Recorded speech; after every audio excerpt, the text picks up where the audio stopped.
Goa state cooperative bank लिमिटेडाची 2002 वर्सा multi state म्हणून जाल्ली नोंदणी कोऑपरेटिव्ह सोसायटीच्या सेंट्रल रजिस्ट्रारान रद्द केल्या।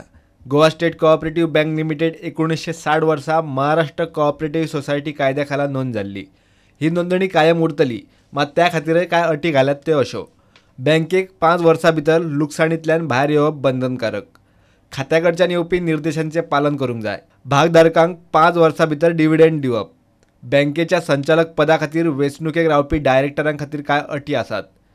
ह्या डायरेक्टरांचे सोसायटीचे ऑडिट अप टू डेट आनी ए वा बी ऑडिट कॅटेगरी प्रमाण आसचे। ताची सोसायटी फायद्यांत आसप गरजेचें। त्या भायर तांणी शेअर होल्डरांक 10% परस कमी डिव्हिडंड दिवंक जायना। सोसायटीचो मल्टी स्टेट दर्जो गेल्ल्यान 16तले 2 डायरेक्टर कमी जाल्यात। उरिल्ल्या 14 पैकी आतां फक्त 9 डायरेक्टरांक दवरचे म्हूण आदेश दिला।